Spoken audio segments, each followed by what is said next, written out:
Hotel റൂമിൽ രാവിലെ എണീറ്റപ്പോൾ തന്നെ കുക്കു സാർ എല്ലാവർക്കും ബ്രെഡും പീനട്ട് ബട്ടറും ഒക്കെ ആയിട്ട് ബ്രേക്ക്ഫാസ്റ്റ് സെറ്റ് ചെയ്ത് തന്നു. പിന്നെ ഓരോ ആപ്പിളും. ഇന്നലെ അത്രയും യാത്ര ചെയ്ത് വന്ന ക്ഷീണത്തിൽ കാറിന്റെ ബാക്കിൽ ഇവന്മാർ കുളവാക്കിയിട്ട് ബെഡൊന്നും സെറ്റ് ചെയ്തിട്ടില്ലായിരുന്നു. രാവിലെ അതൊക്കെ ഒതുക്കി സെറ്റ് ചെയ്ത് രണ്ടിനെയും ബാക്കിൽ കയറ്റിയിട്ട് നമ്മൾ കുരുസഡ ഐലൻഡ് കാണാൻ പോകും. നമുക്ക് പോകാനുള്ള ബോട്ടാണത്. 10 പേരെങ്കിലും വന്നാൽ മാത്രമേ ട്രിപ്പ് സ്റ്റാർട്ട് ചെയ്യത്തുള്ളൂ. 7 മണി മുതൽ 11 മണി വരെ മാത്രമേ ട്രിപ്പ് ഉള്ളൂ. Gulf of Mannar marine national പാർക്കിന്റെ ഒരു ഭാഗമാണ് ഈ കുരുസഡ ഐലൻഡ്. അവിടെ ജനവാസമില്ല, അൺഇൻഹാബിറ്റഡ് ആണ്. ഒരു community based eco tourism spot.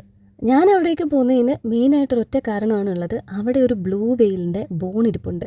ചൂരയുടെയും നെമ്മിൻ്റെയും മാത്രം മുള്ളും തലയും കണ്ടാൽ പോരല്ലോ, ഇതുമൊക്കെ കാണണ്ടേ. ഈ പുള്ളിയായിരുന്നു ഞങ്ങൾക്ക് ഗൈഡായിട്ടുണ്ടായിരുന്നത്.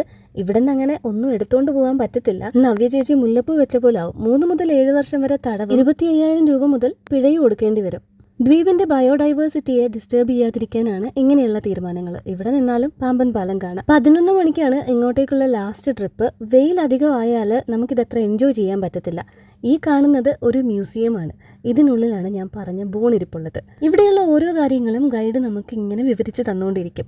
ഈ ഒരു ഷെല്ലിലൂടെ നമ്മൾ സംസാരിച്ചാൽ നമ്മുടെ സൗണ്ട് വേറെ പോലെ കേൾക്കാം. ഈ ഇരിക്കുന്നതാണ് ഞാൻ പറഞ്ഞ സാധനം. ഒരു ജുറാസിക് പാർക്ക് സെറ്റപ്പ് ഉണ്ടാക്കി ഇതെല്ലാം ഹാങ് ചെയ്ത് കറക്റ്റ് ഒരു ബ്ലൂ വെയിലിന്റെ ഷേപ്പിലാക്കി എടുക്കുകയാണെങ്കിൽ നല്ലൊരു ഗുമ്മുണ്ടാവും.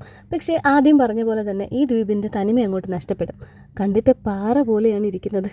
ഒരു മീനിന്റെ മുള്ളാണെന്നുള്ളത് ഓർക്കാൻ പോലും വയ്യ. കുറച്ച് കോറൽ റീഫ്സിൻ്റെ കളക്ഷൻസും ഒക്കെ കണ്ടിട്ട് ഇനി നമ്മൾ പോകുന്നത് ഈ ദ്വീപിൻ്റെ ബീച്ച് സൈഡ് ഒരു ഓപ്പൺ സ്പേസിലേക്കാണ്. നല്ല ആഴമുള്ളൊരു കിണറാണിത്. നമ്മൾ വന്ന വഴി കടലിൽ 60 മീറ്ററിൽ കൂടുതൽ ആഴമുള്ള സ്ഥലത്തൂടെയാണ് വന്നേക്കുന്നത്. ഇതിൻ്റെ ഒത്ത നടുക്ക് നിൽക്കുന്നത് കൊണ്ട് തന്നെ ഇവിടെ അധികം കൺസ്ട്രക്ഷൻസ് പോസിബിൾ അല്ല. എല്ലാം പെട്ടെന്ന് നശിച്ചു പോകും. ഇങ്ങോട്ടേക്ക് വരുന്ന വഴിയിൽ പറഞ്ഞതുപോലെ തന്നെ ഈ സൈഡിലെ കടൽ വളരെ ശാന്തമായിട്ടും അപ്പുറത്താണെങ്കിൽ നല്ല കടലടിയും ഉണ്ട്. തലയിൽ മണ്ണ് വാരിയിടില്ല എന്ന് ഉറപ്പിന്മേൽ കുറച്ചു നേരം ഞങ്ങൾ അവിടെ രണ്ടുപേരെയും കളിപ്പിച്ചുകൊണ്ട് നിന്നു. തിരികെ നമ്മൾ വന്നിടത്തേക്ക് തന്നെ. ഇങ്ങോട്ടേക്ക് വന്നപ്പോൾ പാമ്പൻ ബ്രിഡ്ജ് കാണുന്ന സമയത്ത് രണ്ടുപേരും ഉറക്കമായിരുന്നല്ലോ. അതുകൊണ്ട് ജസ്റ്റ് കാർ ഒന്ന് നിർത്തി രണ്ടുപേരെയും ഒന്ന് കാണിച്ചു.